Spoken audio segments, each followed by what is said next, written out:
Honorable members, let me take this opportunity to acknowledge the presence of the President of the Republic, who has joined our hybrid plenary through the virtual platform. Welcome, Mr. President. Lastly, in the interest of safety for all present in the chamber, please keep your masks on and sit in your designated areas. We request members to sign their attendance slips. Thank you very much. The Secretary will read the first to the fourth orders together.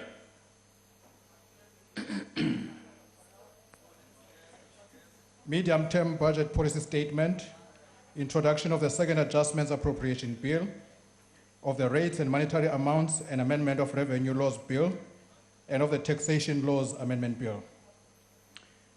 And I recognize the Honorable Minister of Finance.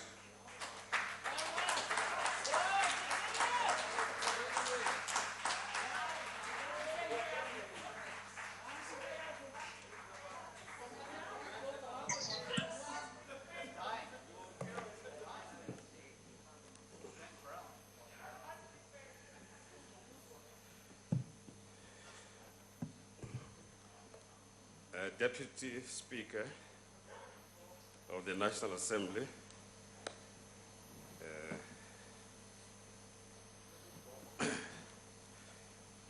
President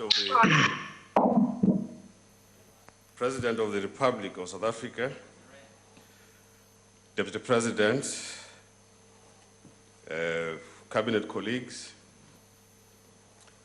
the Governor of the South African Reserve Bank, the 10th one, because I'm the 8th one. Members of the executive committees responsible for finance, team finance, honorable members. Today we table the Division of Revenue Second Amendment Bill, the Second Adjustments Appropriations Bill, the 2020 Rates and Monetary Amounts and Amendment of Revenue Laws Bill, the 2020 Taxation Laws Amendment Bill, the 2020 Tax Administration Laws Amendment Bill, the 2020 Second Adjusted Estimates of National Expenditure, and finally the 2020 Medium-Term Budget Policy Statement. Honorable members, 26 years ago, President Nelson Mandela stood at this very spot to weave the tapestry of our newly democratic country. So it is quite correct when some of us say we have stood where giants have stood before. Freedom was only 2 weeks old. Madiba challenged us to, and I quote, meet despair with hope and death with a reaffirmation of the beauty of life, unquote. His plan for the country's first democratic administration committed us to fiscal rehabilitation after the devastation visited upon our public finances by the apartheid regime. Most of us sitting here today in this house did not know it then, but Madiba was ushering in a period of unmatched social progress in our history. Over the next 15 years, the economy began to re-emerge from the apartheid crisis. Real GDP growth rose by 61%, and 5.3 million jobs were created. We are today fiscally at a moment not too dissimilar to 1994. We must rebuild our economy, rehabilitate our public finances, and recover from the devastation visited upon us by COVID-19. As we rose to that fiscal challenge then, so we will rise to this one this time. 2 weeks ago, President Ramaphosa, in fact, here it says, President Matamela Cyril Ramaphosa laid out, I was a bit scared to mention his names, laid out the government's consensus-driven and action-oriented economic reconstruction and recovery plan. I say consensus-driven because in large part, the plan was discussed and consulted upon at NADLAC and eventually agreed upon. This particular plan is urgent, and all of us should do everything in our power to implement it. Deputy Speaker, the June 2020 Special Adjustments Budget was prepared in an environment of extreme uncertainty. Given the economic situation then, government proposed a 3-year fiscal consolidation program. Since June, more data has become available. The economy now is expected to contract by 7.8% this year.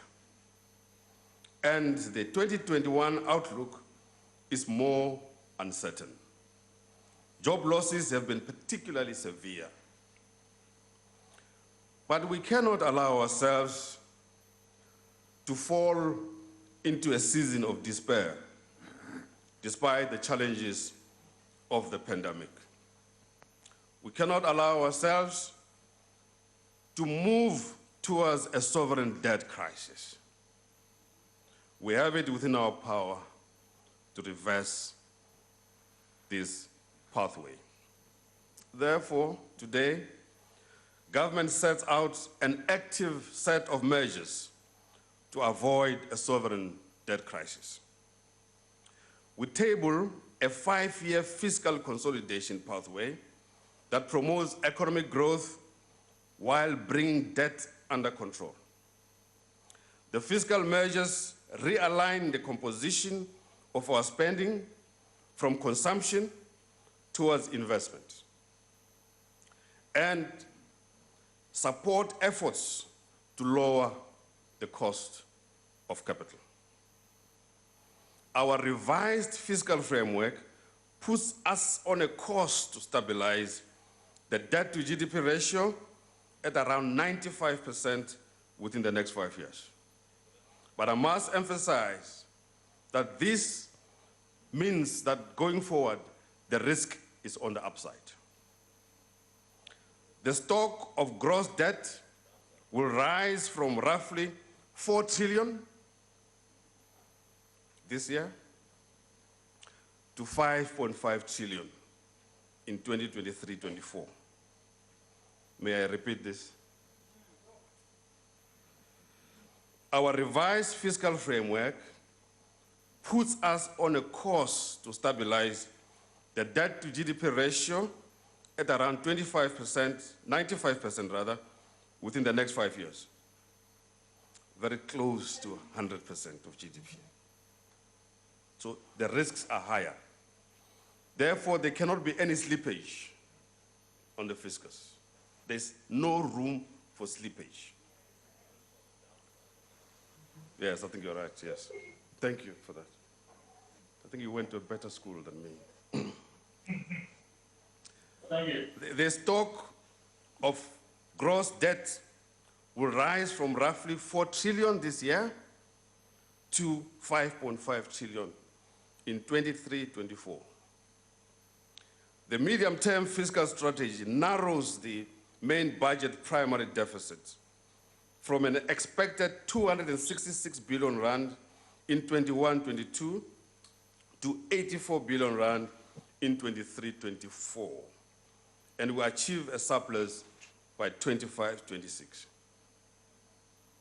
We propose The second.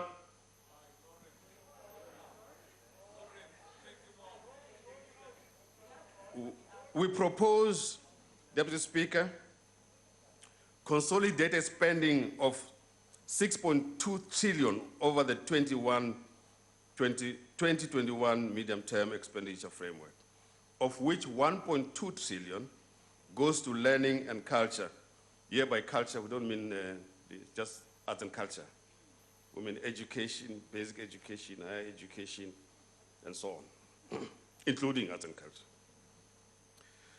978 billion to social development, and 724 billion to health. We forecast the South African economy to grow by 3.3% in 2021, 1.7% in 2022, and 1.5% in 2023. Why 3.3% in 2021? It's because of the base effects, from a sharp contraction to a recovery. Deputy Speaker, let me say that the President, by putting an economic reconstruction and recovery plan, has ensured that we accelerate the growth potential of the economy. This will secure fiscal sustainability and build this economy better than before. The point we're making here is that we need to get the economy to grow so that we can collect more tax, and therefore we can have a better fiscal sustainability situation. Turning now to the economic context. A sharp and hopefully short global recession is underway. The International Monetary Fund now expects global output to contract by 4.4% in 2020 before rebounding to 5.2% in 2021. This is in the October World Economic Outlook. Growth in advanced countries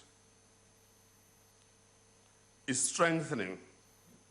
Next year, emerging market countries are set to grow by 6%. Sub-Saharan Africa is expected to rebound to growth of 3.1% in 2021. As always, Africa has been at the forefront of innovative solutions to the crisis, including delivering social assistance through digital technology. Ex-Africa semper aliquid novi. Deputy Speaker, you are now well aware that the country's aloe ferox is drought resistant. It can survive the harshest of circumstances and can certainly withstand a pandemic. Our little aloe ferox has survived. It is recovering very well. I was concerned at some stage that it might not be alive. In South Africa, the high-frequency data that we collect suggests that green shoots are beginning to emerge. At this stage, it looks like there will be a strong rebound in the next quarter. This will be supported by the government's economic reconstruction and recovery plan. Already there is progress on implementation of the plan. Honorable members, improving the supply of electricity is urgent. In line with this plan, there is progress in allowing municipalities to buy electricity from different sources. In addition, the way has been opened for the procurement of almost 12,000 megawatts of new electricity capacity to be provided by independent power producers.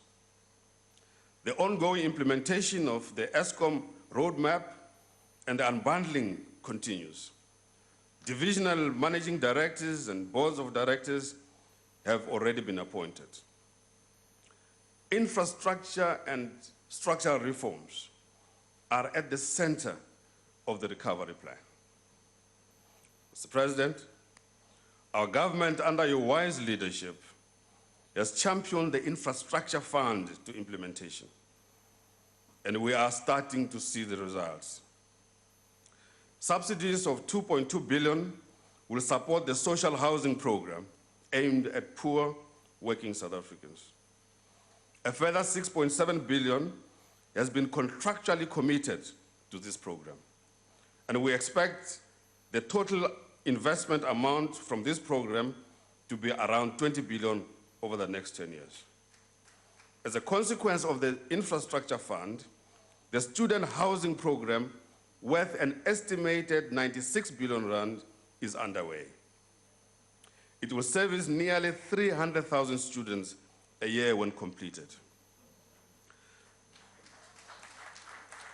The budget facility for infrastructure will support new projects, including through blended finance in partnership with the private sector.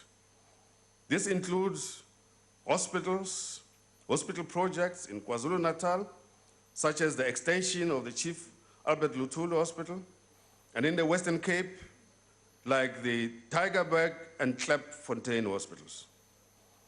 These, by the way, this Tygerberg thing, this Tygerberg hospital thing, it still has a black and white section.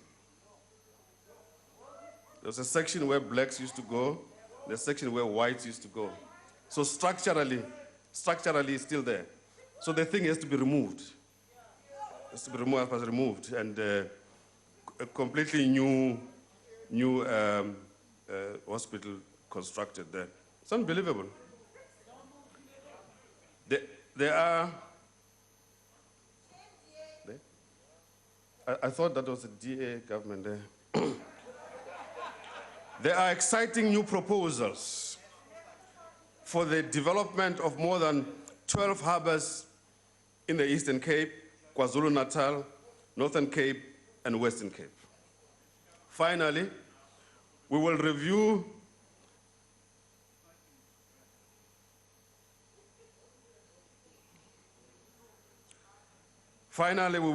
our existing public finance regulatory framework to unlock infrastructure investment by the broader government. Over and above this, the Independent Communications Authority of South Africa has issued an invitation for people to apply for the auction of additional spectrum. Government has initiated a process to review Regulation 28 to make it easier for retirement funds to increase their investments in infrastructure.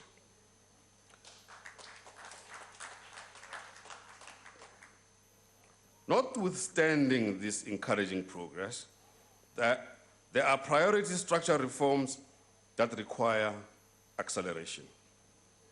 As we have mentioned before, we have started Operation Vulindlela as a critical coordination tool to unlock and fast-track implementation of the structural economic reform agenda. And the Deputy Minister, Masondo, is leading this initiative, and a technical team headed by Dr. Sean Phillips will draw on expertise and capacity from the private sector and the public sector as well. This will ensure that implementation is well coordinated, sequenced, and timers. In the light of the launching of the Economic Reconstruction and Recovery Program, the Presidency will very much be involved with us in this process so that the Presidency can help us drive the program because they're at the center of government. Parliament plays an important role in this reform agenda. We thank this House for fast-tracking consideration for the Economic Regulation of Transport Bill. Under the leadership of the Minister of Health, government is exploring greater participation in the COVAX facility, a global initiative to ensure equitable access to future vaccines. In the area of social protection, we're happy to announce a historic agreement with all NEDLEC constituencies for the annuitization of provident funds beginning in March 2021, which will enable all workers to continue to enjoy tax deductions on their contributions.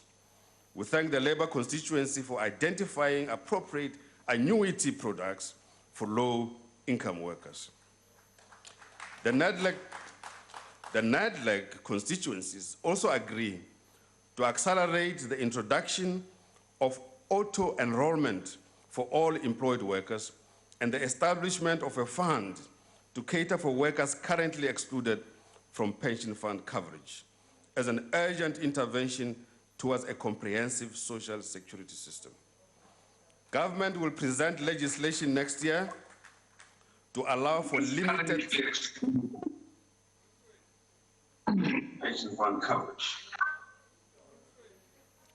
Government will present legislation next year to allow for limited pre-retirement withdrawals under certain circumstances linked to mandatory preservation requirements. Today, we announce further steps to make cross-border business easier, including inward listings, loop structures, and corporate foreign borrowings. In other words, exchange controls. Work is well advanced to modernize the cross-border flows management regime to support South Africa's growth as an investment and financial hub of the African continent. I now provide an update on the fiscal relief package.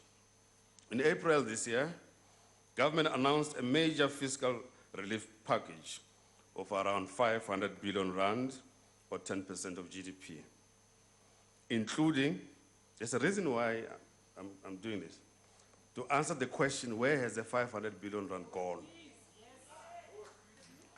So one, more than 30 billion for health and other frontline services. Two, support for vulnerable households, which is now in excess of 50 billion rand. Three, more than 40 billion rand for wage protection through the Unemployment Insurance Fund. Four, around 100 billion for job creation initiatives, which will now be spread over the MTEF. Five, 200 billion rand for a credit guarantee scheme, a scheme involving the National Treasury, South African Reserve Bank, and the banking sector.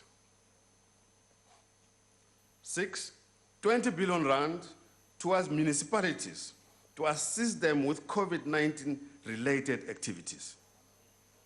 Seven, 70 billion rand towards emergency tax measures, which are announced. That arithmetically makes up 500 billion.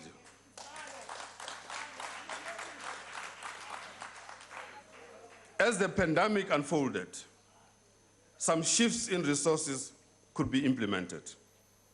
The resources for the relief package came from a variety of sources, including drawing down the UIF reserves, the issuing of new guarantees, and projected revenue losses. During the lockdown, cash grants were paid to over 22 million people, nearly half the population. To reach the poorest South African households, we expanded social protection. 7 million people accessed the temporary employment relief scheme through the UIF. The special COVID-19 social relief of distress reached 6 million people. The government has decided to extend the social relief of distress grant to the end of January 2021. Because this grant is very effective in reaching the unemployed, we propose to redirect 6.8 billion rand from the public employment program towards this relief of distress. The temporary increases, unfortunately, for this top up of the grants will have to come to an end, unfortunately. This adjustments appropriation also adds 1 billion rand for food relief to fight hunger. Honorable members, we are happy to announce today that we are allocating 12.6 billion in this financial year to the game-changing employment initiatives that are championed by the President. The provincial equitable share is augmented by 7 billion rand to support jobs at fee-paying public schools and government-subsidized independent schools. 600 million rand goes to employ early childhood development and social workers. Incidentally, the social workers have been very important through this period in counseling people, helping people through the process. And very rarely do we say anything positive about these social workers, but they play an important role in social cohesion in our communities. 2 billion rand is allocated for the Working for Fire. Working for Fire, you stop the fire breaks. Working for Water, removing all these invasive plants and so on. So work is being done and money is being allocated for these processes. The rest of the allocation from the employment initiative is divided between transport, arts, sports and culture, health and agricultural sectors. The district development model will fast-track infrastructure and general socio-economic development. We should see the return of the Local Economic Development Initiative, the LED, very critical to local economic development. The revised division of revenue for 2020-21 proposes allocations of 806.7 billion to national departments, 628.3 billion to provinces, and 139.9 billion to local government. We're often criticized as to why is the allocation to local government seemingly lower than province and national. People more often forget that, in addition, local government can raise own revenue through the collection of rates and taxes and so on. So that's why it's like that.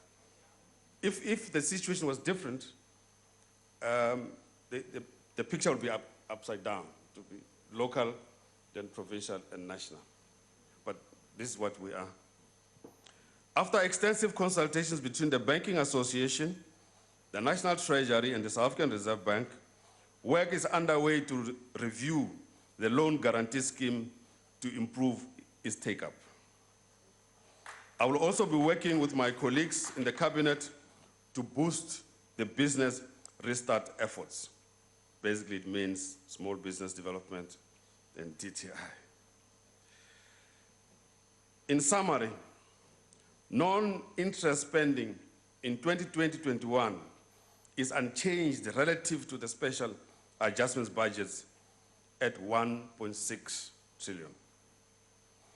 All additional pressures have been accommodated through adjustments elsewhere. Gross tax revenue is revised down, but this is offset by other receipts into the National Revenue Fund. For example, there have been some exchange rate benefits and so on, so that has improved the situation. Main budget revenue is now projected to be 1.6 trillion less compared to the special adjustment budget. Debt service costs are revised down by 3.4 billion, in part because of lower borrowing costs. So now I come to the revised main budget deficit. Altogether, the in-year revised main budget deficit is now expected to be 707 billion rand, a little better than during the special adjustments budget, As a ratio of GDP, it stays almost the same. The consolidated deficit is also marginally better in rand terms, but unchanged as well as a proportion of GDP at around 15.7%. Government has broadened its financing strategy to include drawing down on sterilization and foreign currency deposits. We're also borrowing at favorable rates from international financial institutions. Yes, from the IMF. Yes, from the African Development Bank. Yes, from the BRICS Bank. So there's no underground borrowing. It's all in the open. I now turn to the medium term. Oh, incidentally, I can say it here, the BRICS Bank is in conversation with us about extending another $1 billion to us. I now turn to the medium-term fiscal strategy. The medium-term fiscal strategy. As we chart our way forward, we are reminded of the grisly sea captain in Samuel Coleridge's poem, The Rime of the Ancient Mariner, who is hit by a great tempest that throws his ship off course. And I quote, "And now the storm blast came, and he was tyrannous and strong. He struck with his overtaking wings and chased us south along," unquote. Our job is not to tremble in fear at the storm blast, neither at plagues, nor at the wide open mouth of the hippopotamus. Armed with a strong sense of direction, steadfastness, resolution, and determination, we face these perils head-on. Our compass points towards fiscal sustainability, and we must all face the same way. In June, we published the medium-term spending plans and long-term debt projections to spark robust debate on our fiscal path. Here in this House, within the government, with community activists, with civil society, with the trade union movement, and with our provincial and municipal colleagues, with small and big business, in opinions expressed by the media platforms. We're grateful for the constructive criticism. We normally listen to all conversations. We hear the productive ones. We don't hear the unproductive ones. We listen to all. We hear the productive ones. We don't hear the unproductive ones. South Africans love a debate, as we all know. I'm sure you like this, even about garlic.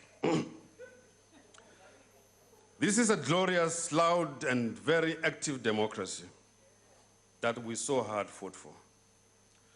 Mr. President, you summarized the consensus 2 weeks ago, and I quote, "We cannot sustain the current levels of debt, particularly as increasing borrowing costs are diverting resources that should be going to economic and social development," unquote. We must now rally behind fiscal rehabilitation and growth. Right now, government is borrowing at a rate of 2.1 billion rand per day. Madam Speaker, this cannot continue. We must be careful to avoid the fate of countries such as Argentina and Ecuador that have defaulted on their debt this year. Countries that find themselves in default usually see sharp GDP contractions and major currency depreciations.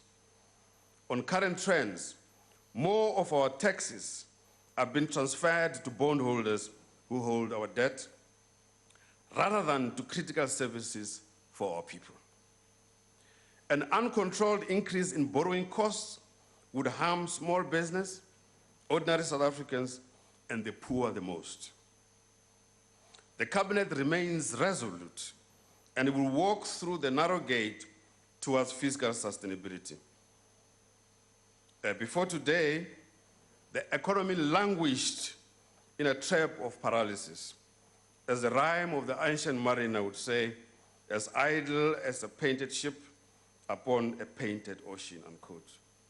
Today we break free from some of the risks that we have been facing. We face this question all the time. Why don't we spend our way out of the present crisis? What's wrong with you people in the National Treasury? Why don't you spend your way out of this crisis? Well, certainly in 2009, when we had debt of 31.5% of GDP, and the yield, the real yield on government debt was about 3%. Every rand of government spent got us one rand and 60 cents in GDP. So 1 rand spent, in GDP terms, 1 rand 60. It's in 2009. Now, however, at such elevated real interest rates, every additional rand gets less than a rand in GDP. So the situation has changed. As John Maynard Keynes said, when the situation changes, I change my mind. Don't you, sir? You have to change your mind. Otherwise, you suffer from what we call an oogklappie approach. Irrespective of the situation, you just keep moving. Even when there's a flood in front of you, just keep going into the water. So it means we're actually far more poorer than we thought we were. And it is easy to see why.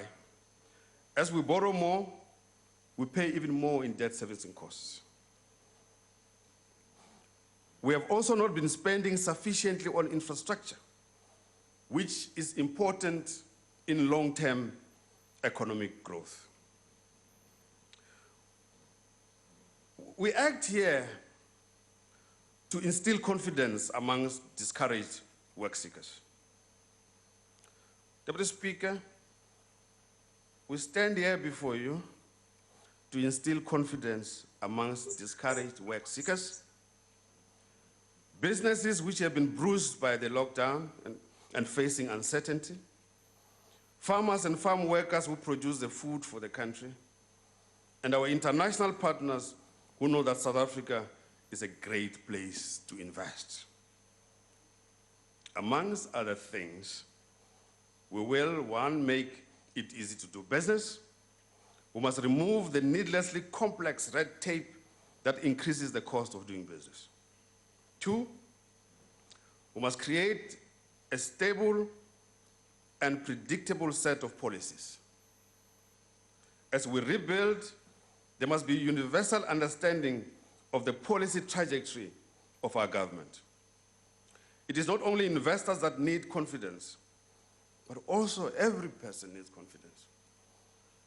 As a farmer, I plant because I know in 7 years' time I'm going to reap what I planted. I want to see those avocados in 7 years.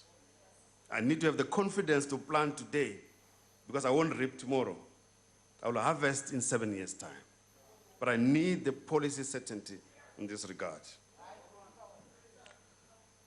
3, we must use our ingenuity and adapt after the ravages of the pandemic. We must be creative. Not everything is going to come from the government, but it has to be a combination of government, private enterprise, private individuals, small and medium enterprises coming together, with the banking sector coming in to provide the lubricants for the economy to function. 4, we must embrace a sustainable future and work towards a green and just transition. And avoid fighting amongst each other and pointing fingers, whether it's at Senegal or everywhere, creating a sense of a country that's about to collapse. We must avoid that and all work together in building the future of this country. The future of work is going to be different in the post-lockdown period. We're seeing it already. We're seeing it here in Parliament, that we are not all here as we usually should be. It's a different working situation. We see it in government departments, in private sector, that technology is now key. And going forward, technology is going to be key for the rebuilding of the economy. I've been surprised since I arrived here in Cape Town that driving from the office here to my residence has become much easier. There's less congestion. The power of technology. Now,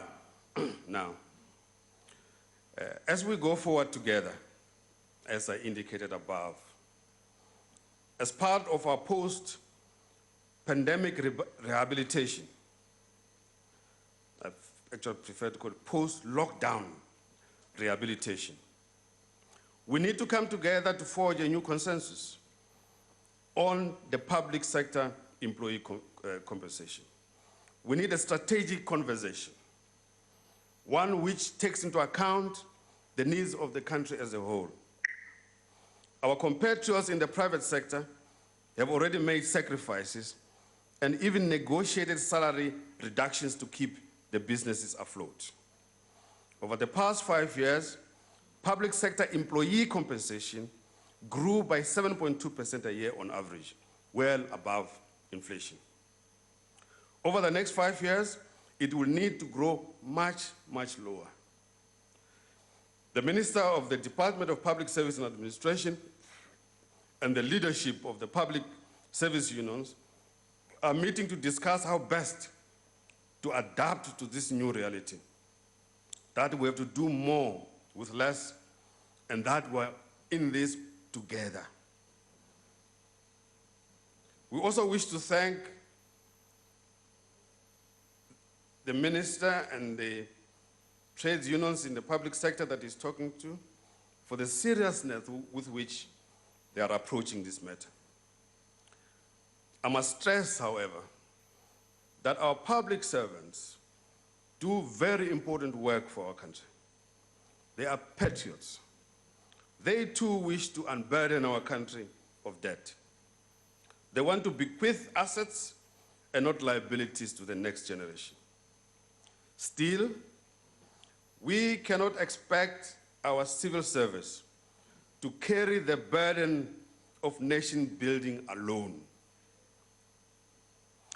Consideration, therefore, should be given to the proposal for an across-the-board compensation pay reductions to management-level positions across national, provincial, and municipal governments, state-owned enterprises, and all other senior public representatives.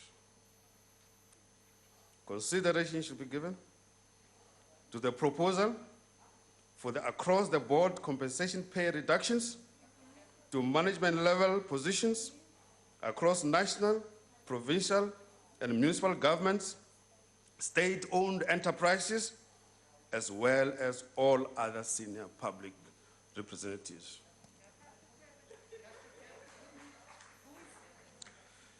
Now, progress on zero-based budgeting and spending reviews. Zero-based budgeting will be piloted at the Department of Public Enterprises, but also at the National Treasury next year. This will be a fully integrated process going into the budget system for the 23 budget. In practice, it will remain program by program, budget by budget, project by project analysis. We must discard those things that we no longer need to do and scale up those that are essential for progress. Can't continue doing the same thing all over again. It's too expensive, doesn't produce any result. You know, it's like a crab that thinks it's going forward, but it's going sideways. Not helpful. Now I come to state-owned enterprises. Deputy Speaker, Honorable members, Mr. President, 3 billion rand was allocated to the Land Bank in June. The bank will require an additional 7 billion rand over the medium term to support its restructuring and refocus.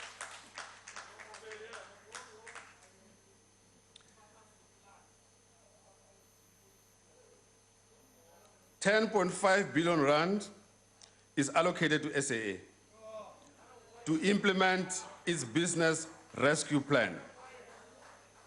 Well, let me repeat. 10.5 billion rand is allocated to SAA to implement its business rescue plan. This allocation is funded through reductions to the baselines of national departments, public entities, and conditional grants. This allocation is in addition to the 16.4 billion rand allocated over the 2020 MTF in the February budget for settling guaranteed debt and interest. You can't run away from your obligations. You can't run away from your obligations. You can't run away from your obligations. Our approach is in line with the principle that funding to state-owned enterprises must come within the current framework and reprioritize from elsewhere. We need, however, to make it clear that the continuous funding of inefficient, non-functional, state-owned enterprises has to be reconsidered. In this instance, we will work together with the Department of Public Enterprises to deal with these matters. For our part, we are determined that whatever the demands, we cannot break the fiscal framework. The final part of our duties as captains through the storm is to strengthen the ship. The COVID-19 pandemic has given rise to shameful and exploitative acts of corruption. This has overshadowed our collective achievements in saving lives and supporting livelihoods. We must continue our efforts to defeat the corrupt and plug the loopholes. Efforts to support a rapid response to COVID-19 underline the need for underline the need for a comprehensive procurement reform. The National Treasury has withdrawn the emergency procurement instruction note and required all bodies to revert to normal procurement processes. Procurement is now slowed down due to a few scoundrels who put themselves ahead of our country, who must all suffer as a result of their actions. The details of all COVID-19 related procurement, including the names of companies awarded contracts, have been published. The majority of health spending takes place at provincial level.